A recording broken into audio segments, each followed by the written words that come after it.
We live in interesting times. Today's stories. Israel and South Korea announce free trade agreement. Welcome wears thin for Rohingya refugees in Bangladesh. Rescued migrants disembark from open arms in Lampedusa. Demonstrators call for UK to save a China-detained Hong Kong consulate employee. Tensions linger as Hong Kong protesters mark a triad attack at a metro station. Denmark's offer to the U.S. on Arctic cooperation still stands. Iran's foreign minister slams the U.S. during a Sweden lecture. The U.S. State Department says the people around Maduro are worried about his future. Plus, the Aid to Humanity USA Tour donates thousands to local organizations and distributes relief packages to D.C., Maryland, and Virginia residents. This is Eagle News, broadcasting from Las Vegas, bringing you stories from around the globe. I'm Anna Klee.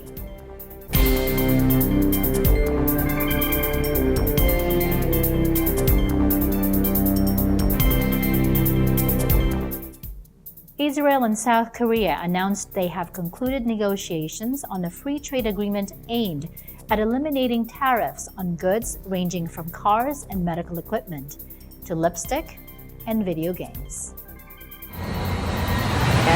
Korea and Israel are very alike.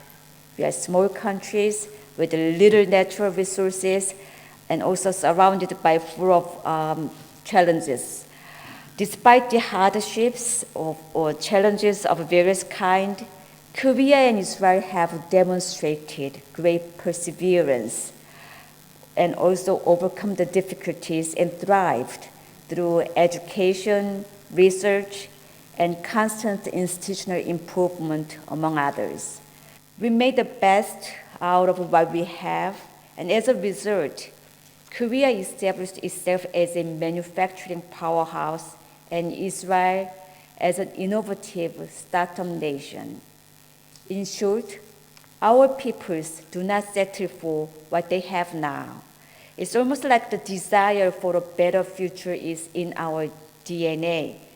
Given that Korea is Israel's first FTA partner in Asia, I hope that Israeli companies would take full advantage of Korea as a stepping stone into the West Asian market.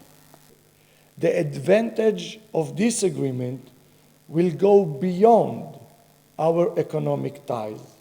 I'm confident that this will also mark the start of a new era, an even closer friendship between Israel and Korea.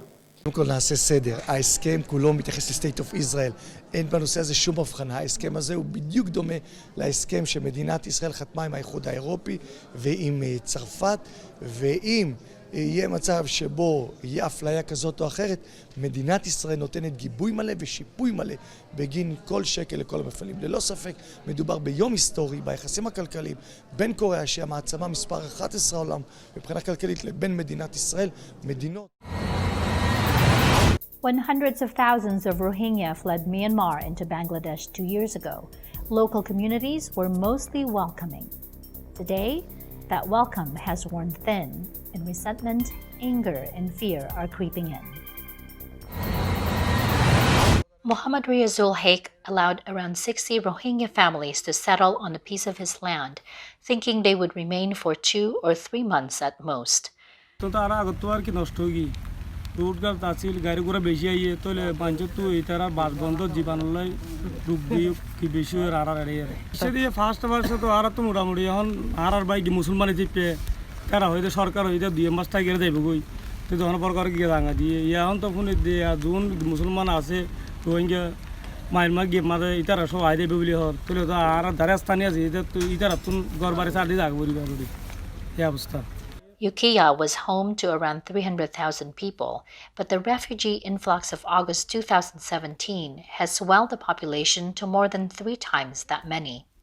Most of the refugees are housed in the sprawling Kutupalong camp, but others particularly those with resources, ventured out in search of opportunity. Locals blamed them for everything from increased pollution and a rise in petty crime to a lack of work. One said he lost his job as a rickshaw driver because vehicle owners now prefer to hire refugees for less pay, even though officially they are not allowed to work.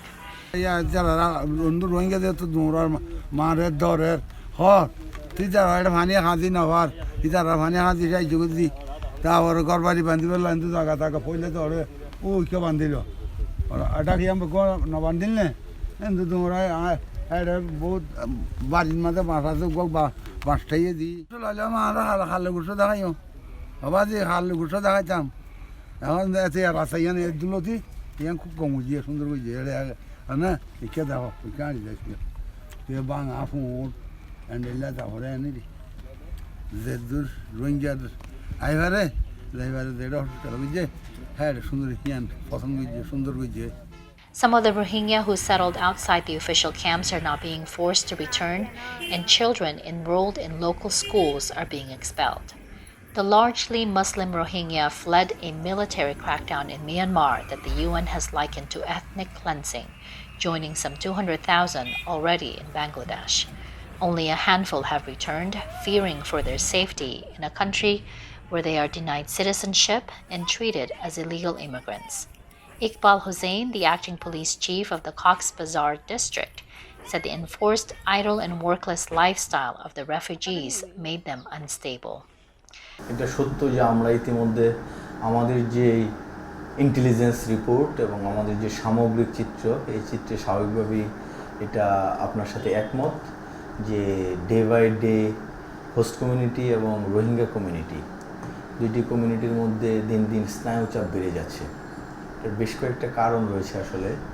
একে হলো যে অল্প জায়গার মধ্যে huge সংখ্যক জনগণ, natural রিসোর্সের যে ভাগবাটোয়ারা বা ভাগাভাগি, আলটিমেটলি সকল কিছু মিলিয়ে নিজেদের মধ্যে একটা অন্তর্দ্বন্দ্ব বা নিজেদের একটা মানসিক প্রেশার দিন দিন বেড়ে যাচ্ছে. অল্প একটি জায়গার মধ্যে আসলে প্রায় 10-11 লক্ষ লোক এবং তাদের মেজরিটি হলো আপনার ইয়ঙ্গার্স.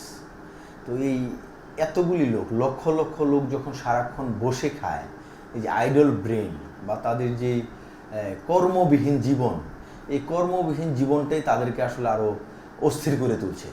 দিন দিন তারা বিভিন্ন সুযোগ সুবিধা পাচ্ছে, তারা সাপোর্ট পাচ্ছে, তারা খাদ্য পাচ্ছে, মেডিসিন পাচ্ছে, বাট এই অকর্মণ্য জীবনটা তাদের ভিতরে দিন দিন তাদেরকে অসহিষ্ণু করে তুলছে.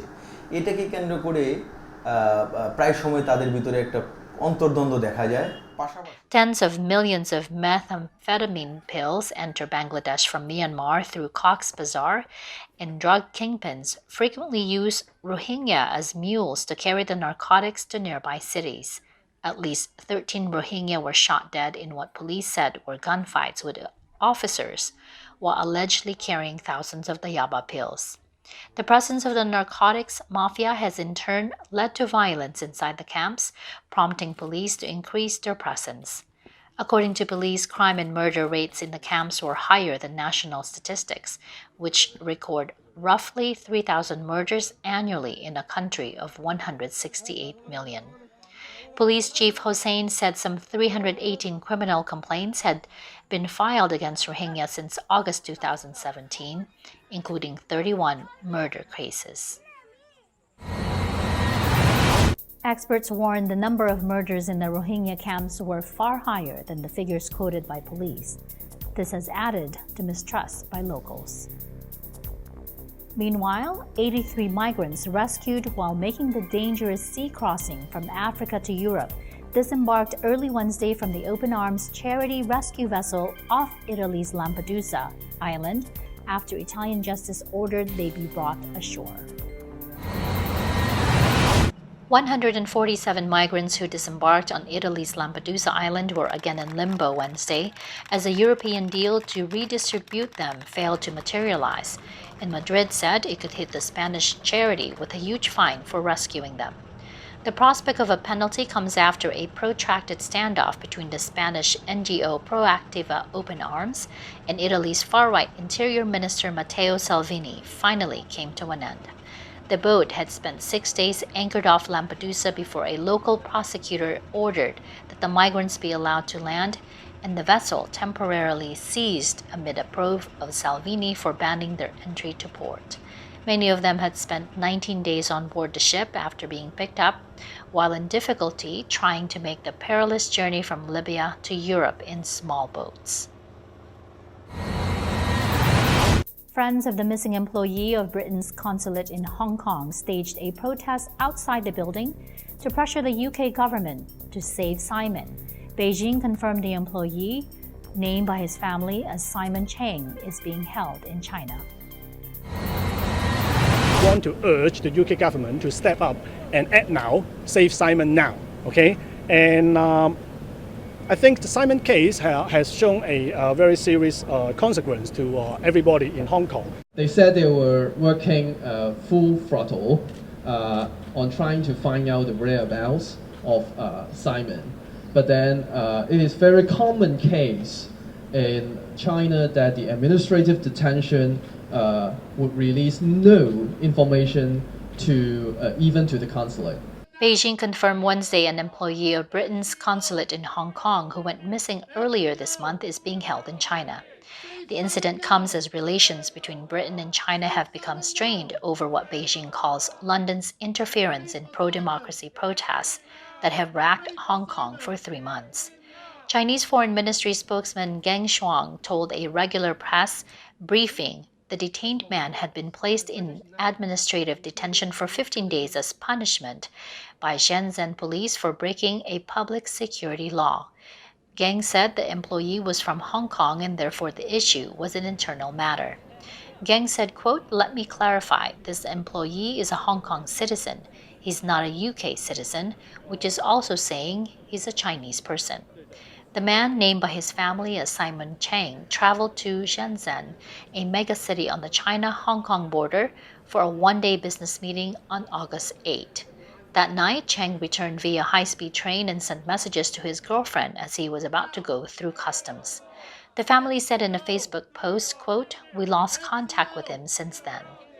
Geng said that the employee had violated the Public Security Administration Punishments Law, a law with broad scope aimed at maintaining public order in society and safeguarding public security, as well as making sure police and security forces act within the law.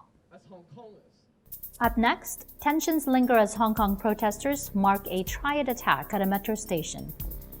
Denmark's offer to the U.S. on Arctic cooperation still stands. Iran's foreign minister slams the U.S. during a Sweden lecture. The U.S. State Department says the people around Maduro are worried about his future.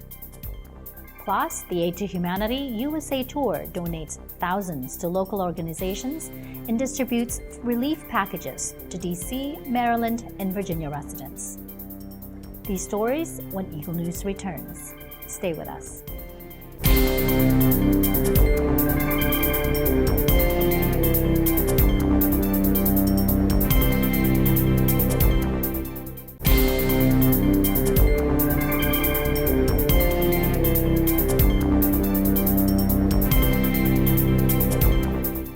Welcome back. You are watching Eagle News, broadcasting from Las Vegas. Hundreds of masked protesters used bins and ticket machines as barricades against riot police late Wednesday at a Flashpoint Hong Kong metro station, where they earlier marked 1 month since a mob attack by suspected Triad gang members. That assault on July 21 had pushed the city deeper into political violence, but the sit-in on Wednesday was largely peaceful until police vans arrived at the Yanlong station close to the Chinese border and the atmosphere soured. Some protesters put on hard hats and gas masks, while others sprayed fire extinguishers and poured detergent, beer, and oil on the concourse to impede entry by the police who had massed outside. The demonstration was convened to mark a month since a gang wearing white t-shirts and armed with poles and sticks set upon anti-government protesters, unarmed and dressed in black, at the metro station. The attack left nearly 50 people, including passers-by, in hospital, some with horrific wounds. Hong Kong's police were heavily criticized for being slow to respond, fueling rumors of collusion. Police denied any links to the attack but trust in one force, which was already facing an unprecedented challenge on the streets, has since sunk to a nadir. Hong Kong's political crisis was spurred by an attempt to bundle through a bill allowing extradition to China through Parliament.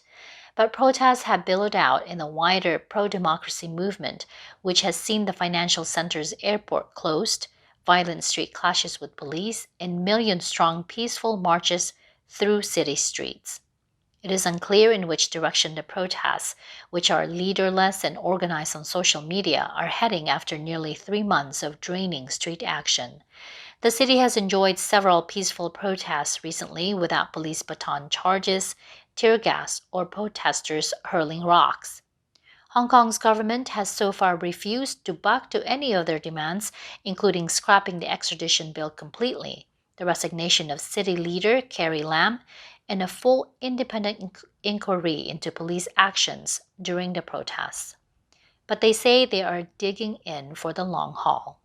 Hong Kong police on Tuesday said they had arrested 28 people over the July 21 incident. Yan Long is in Hong Kong's New Territories, a rural area where many of the surrounding villages are known for triad connections and their staunch support for the pro-Beijing establishment. Denmark's Prime Minister Mette Frederiksen said that the invitation to strengthen cooperation between Denmark and the U.S. on Arctic affairs still stands, despite the cancellation of U.S. President Trump's visit to the country. Therefore, I would like to underline our invitation for stronger cooperation on Arctic affairs still stands. A discussion has, however, been raised about a potential sale of Greenland. This has clearly been rejected by Kim Kielsen, a position that I share, of course. Denmark's prime minister said Wednesday she was annoyed and surprised that U.S. President Donald Trump postponed a visit after her government said its territory Greenland was not for sale, but insisted their ties remain strong. Prime Minister Mette Frederiksen said, quote, "I am both annoyed and surprised that the U.S. president has canceled a state visit." But, she added, quote, "Denmark and the U.S. are not in crisis. The U.S. is one of our closest allies." During a conference at the Stockholm International Peace Research Institute, Iranian Foreign Minister Mohammad Javad Zarif criticizes U.S. foreign and nuclear policy as tensions flare between the two nations. The United States is the source of instability in the Persian Gulf. It will not increase stability in the region by increasing its military presence. The United States' presence in Iraq created for us ISIS. The U.S. That is now expanding its reliance on tactical nuclear weapons and on new generations of nuclear weapons. We will continue to be committed to non-proliferation. The United Kingdom did that on the request of the United States. If you don't believe me, go read the tweet of Ambassador Bolton, who said this was the best 4th of July present that the UK could have given to the United States. So this was clearly an act on behalf of the United States engaging in economic terrorism against Iran. The rights of women are important for us. Women are half of our human resources. And thankfully, we are more advanced than any other country in the region in terms of human resources. U.S. State Department spokesperson Morgan Ortagus said, quote, "The people around Maduro are worried about his future, as they should be," after National Security Advisor John Bolton said that the sole aim of secret talks revealed by Venezuelan President Nicolas Maduro was actually to discuss Maduro's exit from power and organizing free elections. This revelation is, of course, yet another sign that people close to Maduro are worried about his failed leadership and, of course, know that his days are numbered. What we continue to work on, both publicly and behind the scenes, and, of course, with our allies, and we just talked about in the opening about how we'll be discussing this in Canada tomorrow, the Secretary will, is the restoration of democracy in Venezuela. And I think that this probably should come to as a surprise to no one that the people around Maduro are worried about his future, as they should be. Venezuela's opposition leader Juan Guaido said Wednesday his rival Nicolas Maduro had been made to look ridiculous by insisting he had authorized back-channel talks with Washington, only for a top U.S. official to reveal it was Caracas who had made the initial approach behind the president's back. U.S. National Security Advisor John Bolton said Wednesday the sole aim of the secret talks was to discuss Maduro's exit from power and organizing free elections. Bolton's comment came after Maduro said he had authorized the contacts with high-level U.S. officials, casting them as a long-standing initiative that he was aware of and had approved. Countering in a tweet, Bolton said, quote, "The only items discussed by those who are reaching out behind Maduro's back are his departure and free and fair elections." Addressing reporters in Caracas, Guaido said Maduro, quote, "tried to show he was the one involved in this process, and hours later they deny that and make him look ridiculous." Washington has thrown its backing behind National Assembly leader Guaido as the legitimate president. Guaido, who otherwise gave no hint that either he or any of his supporters had been involved in the secret talks, emphasized that Venezuela's legitimate interlocutors are the parliament and its president in charge. In Maryland, on its second stop for the USA tour, the Felix Y. Manalo Foundation's Aid to Humanity, made possible by the Church of Christ, reached out to local organizations and to residents of D.C., Maryland, and Virginia. Ace Ramirez with the details. On its second stop for this year's Aid to Humanity tour, the Felix Y. Manalo Foundation, through the Church of Christ, donated thousands of dollars to 6 local organizations and distributed hundreds of goodwill packages filled with school supplies and household essentials to residents of D.C., Maryland, and Virginia. Those who received the check donations include Reality Check Mentoring Incorporated, an organization dedicated to developing minds of young males of color ages 10 to 17 through mentoring, focused character development, and education. The 7th Councilmanic District Constituent Fund Committee, whose mission is to assist the general welfare of the less fortunate within this district of Prince George's County, Maryland. Loves you. You've been a blessing to us, and you really don't know how much. Girl Scout Council of the nation's capital, an organization that helped mold girls of courage, confidence, and character. Unified Maryland Chapter, or the United Federation of Filipino American Educators, with projects that include sending books and school supplies to students and building libraries in the Philippines. The George Washington University Cardiology Brigade, an organization that provides cardiology care and free pacemakers in Honduras. Recipients of what may be considered generous donations shared with Eagle News their messages of thanks to the FYM Foundation and to the church's executive minister, Brother Eduardo V. Manalo. To the FYM Foundation, this is just a huge blessing that you all are giving us right now, and it will definitely help us to continue to be change agents in our community and impact. The message is, we love you. My organization loves you. You've been a blessing to us, and you really don't know how much, and I appreciate you inviting me here. And if there's anything that my organization can do for you, please let me know. You're a wonderful organization, and God bless each and every one of you. And thank you so much. To be recipient of the award this year. We thank the foundation very much for their efforts in helping us put the pacemakers in patients in Honduras for their 10th year anniversary this time. Thank you. Thank you so much for having us. Your gift will be very, very helpful to our projects in the Philippines, particularly with our feeding program, with our Adapt a School project, our Salindunong project, and our donation for bancas to the fishermen. And what else? School supplies to the distressed areas in the Philippines. So thank you so much, and please know that we are one with you in your advocacy to help humanity.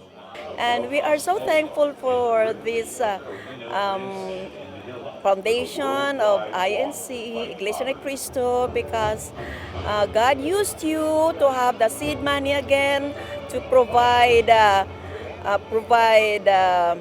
donations to those who are members of our association. We will use this to really expand and our help to those who are in need, especially the members of the Filipino teachers here in America. And I'm very much thankful that we were invited to this event, and we're also thankful for the gift that were donated to us. This is really very important to us because we are continuing the education of the minds of young children so that they will not forget our Philippine culture. This is indeed a great donation that we did not expect at all, but the $10,000 donation will go a long way. We have started a lot of projects, as our friends have said over here, and we pray that this foundation, the Felix Soy Manalo Foundation, Aid to Humanity, will continue, especially saving lives and helping the most needed, including association, organization like the Unified. Again, God bless and congratulations for the 105th anniversary. In behalf of our chapter, I would like to express our heartfelt gratitude, or should I say never-ending gratitude, to the Felix Y. Manalo Foundation for such generosity. This is unexpected. We were expecting an amount which is a little bit lower, but then, oh my goodness, this is a miracle, and we thank you, thank you, thank you. A wonderful turnout. Thank you so much. Local leaders, including Delegate Andrea Harrison from the Maryland House of Delegates, representing District 24. Prince George County's Council Member Rodney Streeter.